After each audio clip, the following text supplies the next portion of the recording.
अस्सलाम वालेकुम दोस्तों, मैं इस वक्त लॉर्ड्स क्रिकेट ग्राउंड में मौजूद हूं और आप ये प्रोग्राम द लैड के तामर से सुन रहे हैं। सरदार औरंगज़ेब साहब भी मेरे साथ मौजूद हैं और लॉर्ड्स टेस्ट में पाकिस्तान की कवरेज के ऊपर भाई साहब ने अपनी एंट्री डाली है। कल भी आपने इनकी गुफ्तगू सुनी थी। पाकिस्तानी कप्तान बाबर आजम ने आज प्रेस कॉन्फ्रेंस की है यहाँ लॉर्ड्स में, और बाबर आजम ने एक तो अपनी फ़िटनेस के बारे में अनाउंस किया कि वो कल पाकिस्तान टीम को दस्तयाब होंगे, और साथ बाबर ने ये कहा कि अगर कोई सीनियर भी परफॉर्म अच्छा नहीं कर रहा तो उसको बिठाया जा सकता है, बट हमने ये भी देखना है कि हमने किन सीनियर्स को एक और मौका देना है जो कि रिस्पॉन्सिबिलिटी ले सकते हैं। तो बाबर ने ढके छुपे अल्फाज के अंदर भी कोई ऐसा हिंट नहीं दिया कि रिजवान ड्रॉप होगा, आगा ड्रॉप होगा, सऊद शकील ड्रॉप होगा, इमाम ड्रॉप होगा या अजान अवैस ड्रॉप होगा, क्योंकि बाबर ने ख़ुद तो खेलना है तो ड्रॉप किसको किया जाएगा।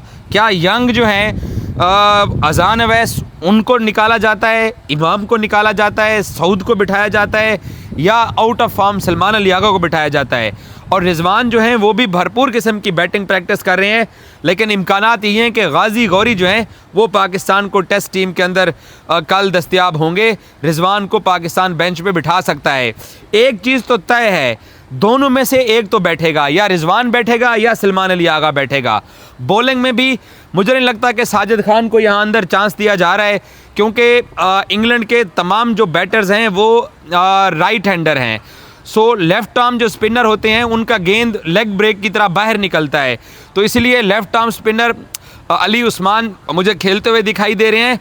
अलबत्ता एक ही तरह के तीनों बॉलर हैं, मतलब 130 की स्पीड वाले, अब्बास भी, खुरम शहजाद भी, खुरम के साथ मोहम्मद अली डेज़ी भी।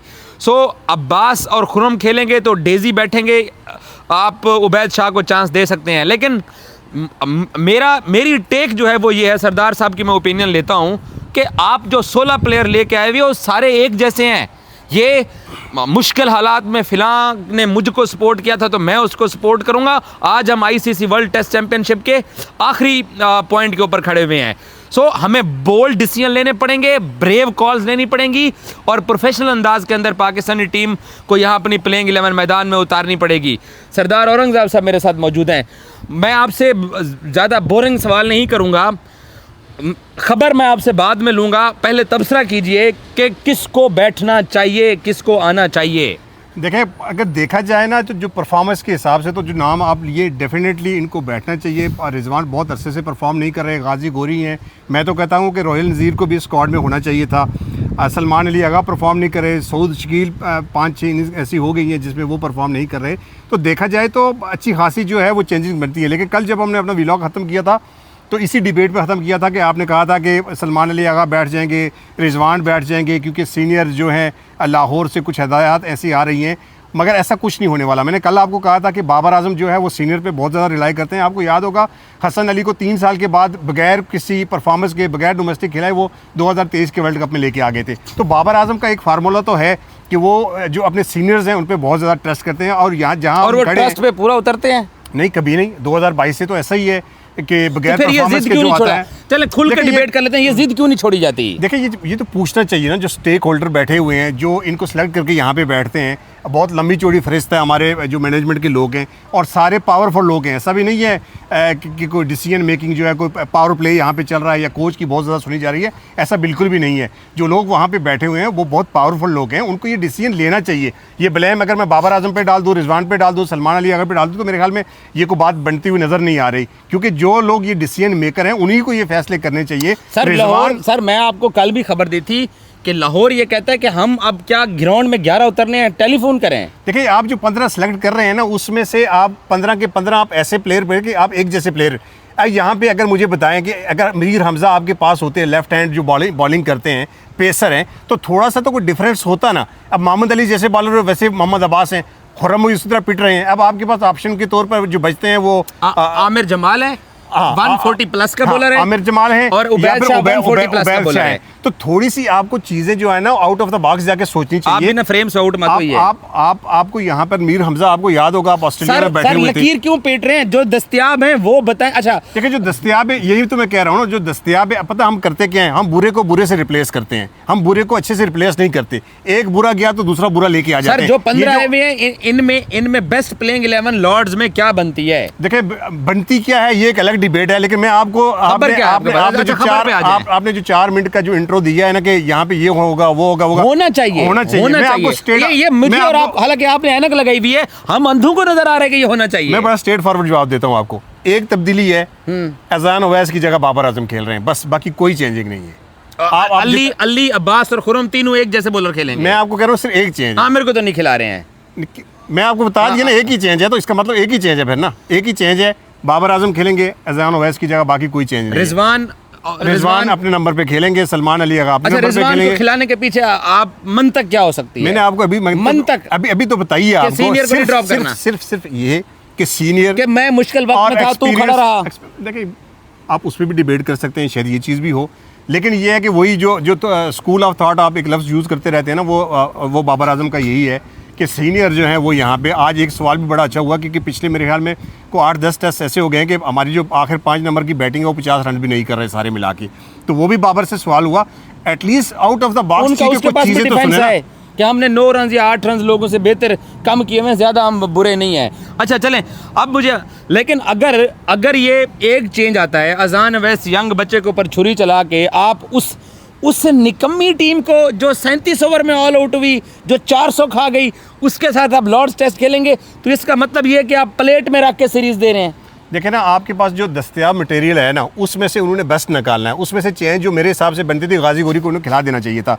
पहली बात है कि फर्स्ट चॉइस अगर मुझसे पूछे तो मैं राहुल नजीर के साथ इसलिए जाऊंगा कि डोमेस्टिक में बड़ा यार लंदन में रात को जहाज पकड़ के पहुंच सकता है। मैं वही कह रहा हूं कि वो अगर होता तो वो होता है। अब गाजी गोरी को अगर आप लेके आए हैं तो फिर उन पे आप रिलाई करें ना। अच्छा, आपने रिजवान को जितने चांसेस मिल गए हैं पिछले 8-10 टेस्टों के अंदर, रिजवान कल नहीं खेल रहा। रिजवान कल खेल रहे हैं, ये तो कह रहा हूं। इजाज वसीम बाकरी लॉर्ड्स में आपको खड़े होके ये खबर दे रहे हैं कि रिजवान या सलमान में से एक बेंच पे है।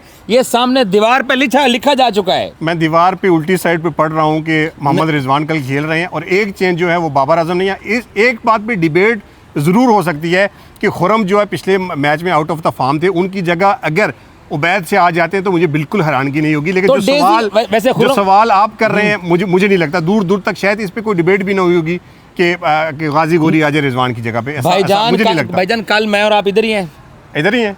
ओके रिजवान बैठने जा रहा है। हाँ। मुझे तो आगा को भी बेंच पे बैठना चाहिए, मुझे तो ये दिखाई दे रहा है। जो रिजल्ट आ रहे हैं इसमें से तो आधी टीम को बेंच पे बैठना चाहिए। जो रिजल्ट पिछले 10-15 मैचेस में हम देख रहे हैं। लेकिन सवाल ये पैदा होता है कि फिर आप खिलाएंगे किसको? जो आपके दस्तयाब मटेरियल में से जो बेस्ट उनको लग रहा है, जो उनको लग रहा है, आप वो खिला रहे हैं। आप काली ऐनक लगा के आपको क्या हो जाता है? आप जो 15 सेलेक्ट करके लाए हो, माड़े सेलेक्ट करके लाए हो। सर 15 में से आप गाजी गोरी को खिला दें, आमर जमाल को आपने पहला टेस्ट मैच खिला दिया, आप उस पर शायद आपका एतमाद नहीं है, शायद आप चाह रहे हैं कि हम जो अपनी फुल स्ट्रेंथ है उसके साथ जाएं।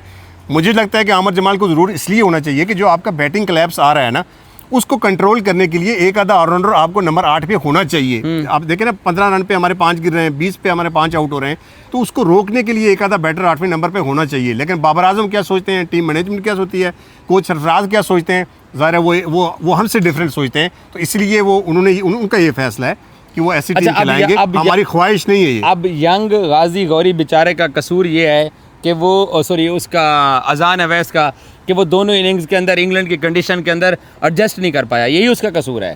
देखिए मैं ऐसा तो नहीं कहूँगा कि उनको क्या कसूर है। मुझे जहाँ तक ये लगता है कि गाजी गोरी को खिला इसलिए देना चाहिए था कि रिजवान का मैं फेलियर ये नहीं देख रहा हूँ कि उसने पिछले टेस्ट मैच क्या किया। अजान ओवैस को खिलाना चाहिए था इसलिए कि अजान ओवैस ने बांग्लादेश में सेंचुरी की थी, एक आधी उसकी 50 भी है। अगर अजान ओवैस 2 टेस्ट मैचों में फेलियर की वजह से ड्रॉप हो रहा है तो फिर ये बाकी जो 4-5 प्लेयर जो पिछले 10-10 टेस्टों से रन्स नहीं करते हुए आ रहे हैं, स्पेशली मैं रिजवान का नाम लूँगा, तो फिर उनको भी तो आपको ड्रॉप करना चाहिए ना। यंगस्टर पे आपको भरोसा ज़रूर करना इसलिए चाहिए कि इन्होंने एक लंबी क्रिकेट खेलनी है, और जो अगर लॉर्ड्स में एक यंगस्टर सेंचुरी करेगा तो आप खुद सोचे कि उसका कॉन्फिडेंस लेवल कहाँ पे जाएगा।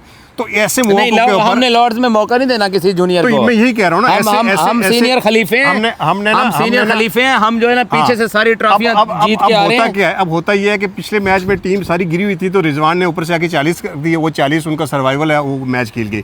यहाँ पे एक आधा फिर को 50 बना लेगा तो अगले 5-7 टेस्ट तो वो इस पे भी खेल लेगा। मैंने लास्ट नहीं अब आपको एहतसाब नजर आएगा, मैं और आपको एहतसाब कल की प्लेइंग 11 में नजर आएगा। सरदार औरंगजेब साहब, रिजवान या सलमान अली आगा में से, चलो आगा खेल रहा है, मैं मानता हूँ आगा खेल रहा है, रिजवान बैठेगा, कुछ नहीं है, वही खेल रहे हैं। सऊद शकील बैठ सकता है सर, एक चेंज सऊद शकील बैठ सकता है। मैंने आपको बता दिया कि चेंज है ना, फिर कैसे सऊद शकील बैठ सकता है? क्यों नहीं बैठ सकता सर? वो खिला रहे हैं, मैं ये नहीं, मैं कोई डिसीजन मेकर नहीं हूँ, मैं वो चीज़ आपको बता रहा हूँ जो होने वाली है। लेकिन आपके पास रिजवान वाली अपडेट होनी चाहिए। मैं रिजवान खेल रहा है तो यही अपडेट है मेरे खेल पास। रहा है? नहीं खेल रहा है।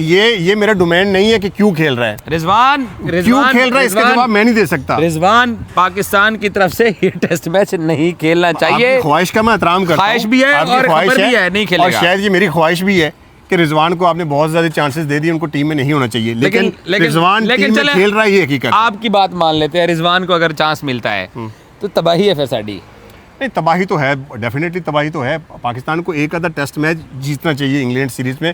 अगर पाकिस्तान ने अपनी टेस्ट क्रिकेट की साख बचानी है ना, जैसे 50 साल वाला ताना भी आपको सुनना पड़ा, फैन फॉलोइंग आप देख लें, आपने खुद एक टेस्ट मैच कवर किया जिसमें आपको सिर्फ 3 पाकिस्तानी मिले। पता नहीं मुझे ये बात आपके साथ करनी चाहिए या नहीं करनी चाहिए, आप मुझे इस बात से इत्फाक करेंगे ना करेंगे।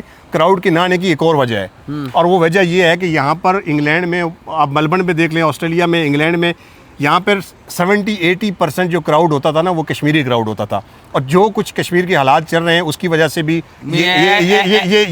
आप माने इस बात को, उसकी वजह से भी, उसकी वजह से भी शामिल नहीं हूं। मैं इस डिबेट में आप इस डिबेट में शामिल ना हो, लेकिन ये फैक्ट है। नहीं, मैं इस डिबेट में कोई कश्मीर का पाकिस्तान के साथ फर्क नहीं है। सॉरी, मैं मैं फर्क की बात नहीं कर रहा हूँ, मैं फर्क की बात नहीं कर रहा हूँ। मैं ये कह रहा हूँ कि उसकी वजह से क्राउड जो है वो यहाँ पे कम देखने को आया है। मैं नहीं सुन रहा ना, मैं हालात की वजह से बात कर रहा हूँ, इंडोर्स कर रहा हूँ इस चीज मैं हालात की वजह से कर रहा हूँ कि हालात ऐसे हैं कि लोग जो है परेशान हैं। हालात बिल्कुल ठीक हैं, ਤੁਹਾਡੇ पर्सनल हालात ਦਾ ਮੈਨੂੰ नहीं पता। हालात वजह ये है पाकिस्तानी टीम की परफॉर्मेंस ही नीचे जा रही है। नहीं, परफॉर्मेंस देखें ना, परफॉर्मेंस कौन सी 1 साल से नीचे है ना, परफॉर्मेंस के हिसाब से। तो लास्ट सेशन में आते हैं, विकेट जो है वो कैसा मिल रहा है लॉर्ड्स का? देखिए, ये विकेट बहुत बेहतर है। ये जो पिछला टेस्ट हमने खेला ना, उससे बहुत बेहतर विकेट है। इस पे आपका सर्वाइवल जो है ना, पहला 1-2 घंटे अगर आपने कर लिए ना, जैसे बाबर आजम ने मेंशन किया कि पहले दिन जो लीड्स की विकेट थी, उसके बाद वो बड़ा अच्छा खेल रही थी, तो ये विकेट मुझे लगता है कि 1-2 घंटे सर्वाइवल अगर टीम कर गई पहले 1-2 घंटे, तो मुझे लगता है कि इस पे रन्स बनेंगे। पहले बैटिंग करें तो जल्दी आउट हो जाते हैं, दूसरी बैटिंग करें तो हमसे फिर चौथी इनिंग्स में टारगेट चेज नहीं होता। ये हमारी तो हमारे तो इस तरह तो बहुत मसले मसाइल हैं, हमारे लिए तो मसले मसाइल ज़्यादा हैं, लेकिन मुझे उम्मीद ज़रूर है कि कम से कम एक आधा बैटर हमारा यहाँ पे शोर ज़रूर करेगा, सेंचुरी। अल्लाह करे पाकिस्तान की जो बैटिंग लाइनअप है ये सेंचुरी भी करे और पाकिस्तान लॉर्ड्स टेस्ट मैच में जीते। लॉर्ड्स में आप हमारे साथ रहिए, आपको लम्हा ब लम्हा अपडेट करते रहेंगे, जो भी सूरत हाल बनती रहेगी। Thank you so much.